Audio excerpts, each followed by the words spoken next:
I've seen true evil, not the kind that walks on two legs. I've dealt with plenty of men, killed them too, but nothing compares to real evil. Men can't dream of matching the chaos, the unspeakable atrocities I've witnessed. No! Men are mere shadows in the face of what's lurking out there. It started during my first deployment in Afghanistan. I hunted giants. Real giants. They're the embodiment of evil itself. And I'm no ordinary soldier. I'm a U.S. Army Ranger. I've served for 12 long years in the darkest corners of the world, and I've killed nightmares most wouldn't dare to imagine. I've never told a soul about this. Not my wife. Not my closest brothers in arms. The fear isn't for myself. It's for what might happen to my family if the wrong ears hear. So, I carry this weight alone every single night. The horrors revisit me when I close my eyes. Those grotesque faces, their twisted forms. My mind teeters on the edge of breaking, but I can't let it. I won't let it. But recently, I stumbled across a place, this corner of the internet called No Sleep, where others like me seem to gather. Stories that sound too familiar. I checked in on some of these posters, reached out. They're still alive. For now. The government doesn't monitor No Sleep, probably assumes it's all fiction. Maybe that's why I feel like I can share this here. But I warn you, everything I'm about to tell you is real. You deserve to know what's hiding in the shadows. You deserve to know what they're keeping from you. And above all, you need to know about the men and women who've given everything, sometimes more than their lives, to keep these horrors at bay. Now, for those unfamiliar with my world, let me paint a picture. The Spec Ops community isn't just your average military. Rangers like me are Tier 2 operators, standing shoulder to shoulder with the Green Berets, Navy SEALs, and Marine Recon units. Above us are Tier 1 groups, the Delta Force, SEAL Team 6, and others I can't name. Their work is buried so deep in classified files that even whispers about them vanish. These units, ours, are forged in secrecy. We're the invisible hand, the scalpel, not the hammer. The government trusts us because we don't leave a trace. We deploy anywhere, anytime, without approval, without war declarations. That's the world I come from. But even among men who train for years to become living weapons, nothing prepares you for what's out there, for what they keep hidden from the public eye. I'm 34 now, a major, 12 years in the Ranger Battalion. I've seen things that would drive most men insane, things that would make your heart stop just at the thought. And it's not over. I just started to scratch the surface of what lies beneath. Stay with me. I'll tell you the truth. The things they don't want you to know. But be warned. Once you see it, you can't unsee it. What's out there is waiting, watching, and it's hungry. I was waiting to board the C-130 in Kuwait when I first felt it. That faint unease creeping into the pit of my stomach. The air was heavy with the scent of fuel and sweat, but my mind was somewhere else. It was 2009, and the Kansas City Chiefs had just signed Matt Castle. I let myself believe, for a moment, that maybe this was the year we'd finally see a Super Bowl. Naive, wasn't I? Anything to distract myself from what lay ahead. Death, dismemberment, and the unknown horrors that came with war. I was 24, fresh out of college, no girlfriend, and a head full of plans. But the truth was, I wasn't ready. Not for what was waiting for me. When we landed at Bagram Air Base that night, the air was sharp and cold.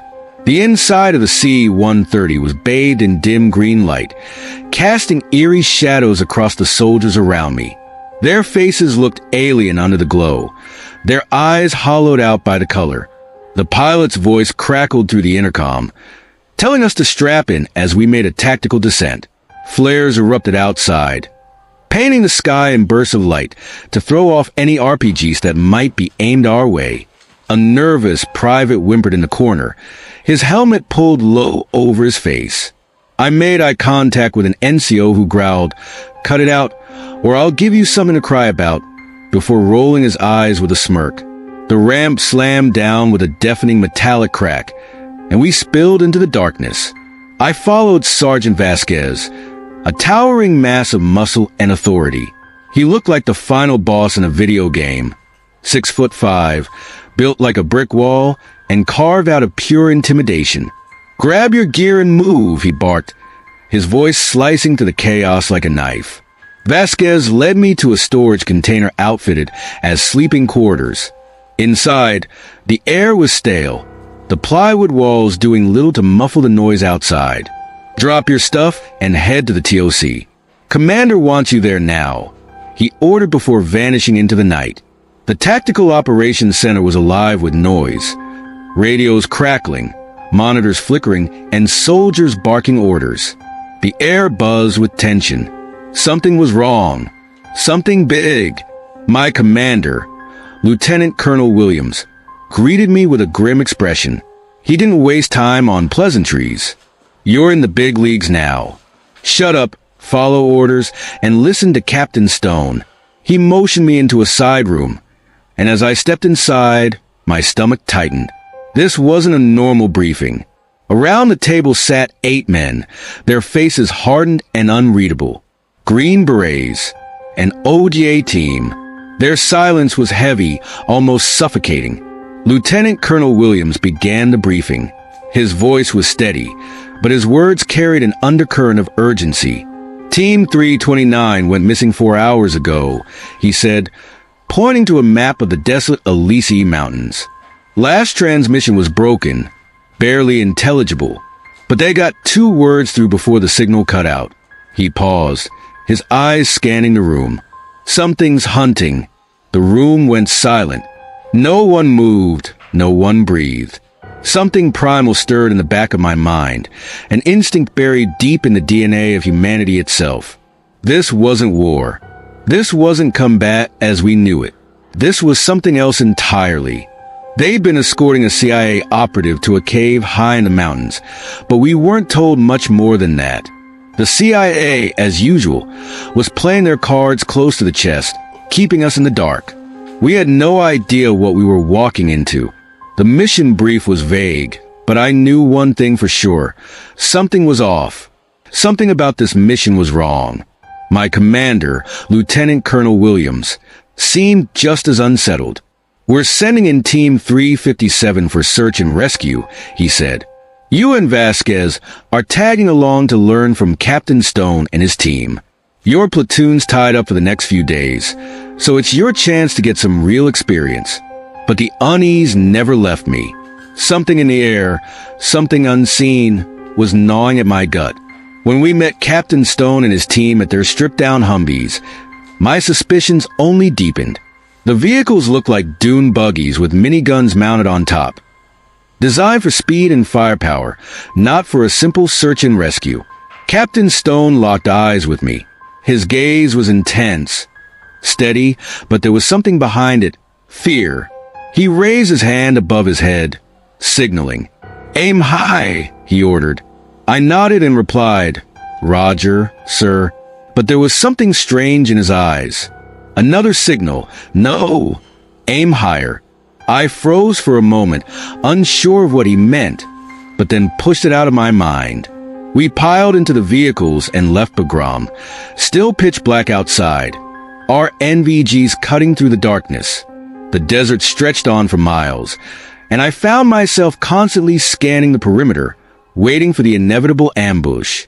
But then I looked back at the team. They were all eerily calm, staring ahead with a kind of distant focus. It was like they already knew something I didn't. The air between us was thick with tension, but no one spoke. The threat they were waiting for was something far beyond what we could see in the immediate vicinity. A couple of hours later, we reached a small combat outpost, dismounted, and prepped for the next leg of the journey. Ammo, grenades, water, NVGs, Captain Stone barked. He didn't have to say more. We knew what was coming. I grabbed my assault pack, and one of the team's guides tossed me a few grenades and extra mags. The mountains were quiet, too quiet. We formed a wedge, moving into the mountains with the practiced grace of men who had seen things that would haunt normal soldiers for the rest of their lives. I couldn't help but think, as we marched toward the cave, that we were invincible. These men were warriors. Each one of them had taken down entire squads of Al-Qaeda, their scars and the gleam in their eyes proof of the price of survival. I felt like a god among men, but I didn't know the half of it. As we neared the cave, the sun crested a mountain, casting the sky in a blood-red hue. The darkness seemed to peel away like a shroud, revealing the mouth of the cave. It looked like the gaping maw of a massive serpent, its entrance perched precariously on the other side of a sheer ledge, 10 to 15 feet high. The moment Captain Stone saw it, his voice cut through the air, low and serious. "Eyes up. Keep your distance." We approached the cave cautiously, the hairs on the back of my neck standing up. I was 100 meters out when I saw it, something shiny glinting on the ground. My heart dropped. What the hell was that? I took a step forward, scanning the ground as the rest of the team flanked me. The sense of foreboding grew heavier with each passing moment. Something wasn't right. The ground beneath us seemed to vibrate, faintly at first, like a whisper from the earth itself. I couldn't shake the feeling that we were being watched by something older, something far darker than anything we had encountered. And then it hit me. This wasn't a mission to rescue a CIA operative. This was something much worse. I signaled for the squad to halt. My senses were on high alert, the dread crawling up my spine. Something wasn't right. I motioned for Captain Stone to come over. The radio, once our lifeline, was no more than a mangled piece of junk. The mic had been torn off, and the side of the radio was stained with a mass of blackened blood, caked on thick like an ancient stain. Something had been here. Something wrong. Chunks of what appeared to be flesh were scattered on the ground. My stomach twisted. What the hell happened here? Stone's face contorted into anger. Without a word, one of the team guys pulled out climbing gear and fastened it to the cliffside. We moved as quietly as possible up the ropes. My heart hammered in my chest as I was the last one up, weapons raised, eyes fixed on the opening of the cave. The air was heavy, suffocating, thick with a sense of impending doom. As we neared the top, the squad began to move forward, a slow, deliberate pace toward the cave. One of the team guys took point, and then it hit me. The smell. It was like sulfur, rot, and something sickly sweet, an overpowering stench that made my stomach revolt. My chest tightened. It wasn't just the usual pre-engagement adrenaline. It was a suffocating weight, like despair itself was pushing in on me, whispering in my ear that there was no hope, no escape from whatever this place held. Just then, as the man in front of me raised his hand to stop, I heard it, a roar so deep, so raw, it shook the ground beneath my feet. It was a scream, a lion's roar, but distorted, impossibly loud, like it came from the depths of hell itself. Before anyone could react, it charged, an enormous shape bursting out of the cave. A massive spear pierced through one of our team members, lifting him high into the air, leaving him dangling like a rag doll. The beast was unlike anything I had ever seen, a giant, at least 13 to 14 feet tall, its shoulders wide and thick like a mountain. Red hair and a shaggy beard framed its grotesque face, and it wore only a loincloth, huge sacks tied to its feet. We stood frozen, a sense of pure, unbridled evil emanating from it. This creature, this thing, was not just a monster. It was pure malice, an entity born from the darkest parts of the world. We were nothing but ants beneath its monstrous gaze. Finally, Captain Stone snapped out of the paralysis. With a shout, he motioned for us to fire. A barrage of bullets tore into the giant's head and face. 9 of us, unloading entire magazines of ammo into the creature. But it kept coming, relentless, with our fallen teammates still impaled on its spear. The beast charged forward, shaking the earth with every step, its eyes locked onto mine with hatred so deep it burned. Its mouth opened wide, revealing rows of teeth as sharp as knives. I felt so small, so powerless, as if I were a helpless child facing a giant's wrath. It roared in a language I couldn't understand, its voice deafening, splitting my eardrums with its sheer force. I was paralyzed with fear as it reached out for me, its massive hand closing in, the end of my life so near. And then, finally, it fell. Its head and face caved in from the relentless barrage of bullets. But still, Captain Stone emptied another magazine into its skull, making sure it was dead. We all stood there, panting, drenched in sweat and blood. It took 3 of us to lift the spear from the ground, and another 2 to pull the body off it. The noise was sickening as the spear came free, dragging chunks of flesh and sinew with it. The creature's body hit the ground with a wet, horrible thud. Its chest cavity was a mangled mess, ribs splintered out like jagged teeth. Its insides, all of its organs, lay strewn across the desert floor, a grotesque pile of raw flesh. Blood pooled around us, sticky and warm, soaking into our clothes. We were silent, covered in the beast's blood, staring down at what remained of the monster that nearly killed us. Captain Stone called in the sitrep, requesting transport, but none of us moved for a while. It felt like an eternity passed, as if time itself had frozen in that moment. We were too stunned to speak, too shaken to do anything other than sit there, absorbing what had just happened. We were alive, but at what cost? And what else was out there in the dark corners of the world, waiting for its next victim? We tried to lighten the mood, as we always did after a mission, joking around, telling the most inappropriate stories. It's tradition. It made the horrors of war a little more bearable, even if just for a moment. But today, there was no joking, no laughter. Every eye was glazed over. No one could look at each other. No one could speak. We had all seen it, the true evil that exists in this world. This thing, it wasn't human, and being near it, feeling its presence, was like nothing I had ever experienced. It was as if every ounce of joy, hope, and goodness had been drained from the world. All that remained was a hollow emptiness, despair, agony. I can't even begin to describe the feeling. It wasn't just fear. It was a deep, suffocating darkness that had taken over every part of us. When we finally stood up and moved to examine the beast, I was stunned by what I saw. Its hands, each had 6 fingers, massive enough to encircle my torso. Its mouth, when it opened, revealed 2 rows of teeth, each the length of my finger. Its hair and beard were a natural reddish-brown, thick and wild. I tried gripping its fingers, attempting to move it, but I couldn't budge its hand.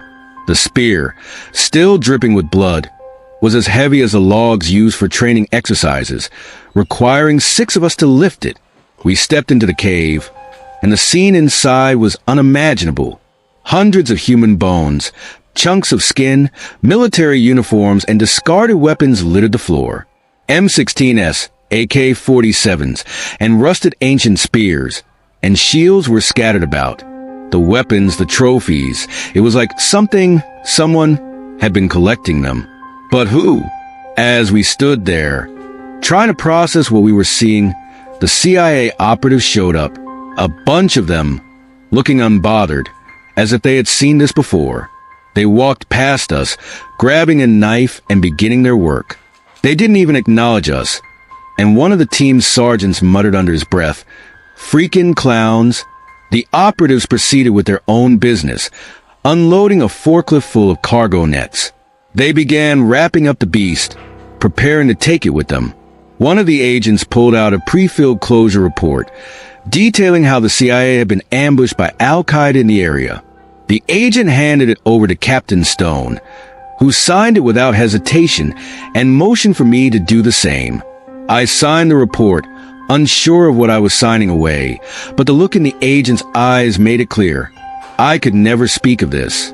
When I asked what was going on, the agent paused and walked away, as if he'd said everything he needed to say without saying anything at all.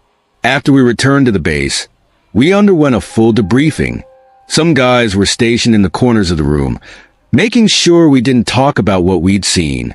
Afterward, my commander, Lieutenant Colonel Williams, told me to shower and meet him at the smoke pen in 20 minutes. He handed me a cigar as I approached. Williams asked me what I had seen during the mission, and I explained what happened. He then told me that we weren't the only ones who had encountered these giants. 6 other teams had crossed paths with them, and most of those teams weren't as fortunate as we had been. He was trying to figure out what these things were, but he didn't have answers yet. That, he said, was a story for another day. As I walked away from the smoke pen, I was approached by one of the team guys. He removed his helmet, revealing a deep, knowing look in his eyes. "Sir, do you want to know what that thing said to you when it charged?" he asked. I nodded, curiosity overcoming the dread that had settled in my stomach. It said, "Son of Yeshua, I will eat your soul." My blood ran cold as he continued. "We've killed dozens of these things. We're still figuring out what they are, and trust me, it's not good." He paused, giving me a look that conveyed everything I needed to know. "Head out with us tomorrow, and I'll fill you in." I stood there for a moment, fighting with the decision. Part of me wanted to know. The other part, the part that remembered the look in those giant eyes, the utter cruelty and malevolence. I wasn't sure I wanted to dive deeper into this. I was having second thoughts about going, but curiosity, along with a sense of duty, urged me forward. But what I might discover next, I wasn't sure I was ready for.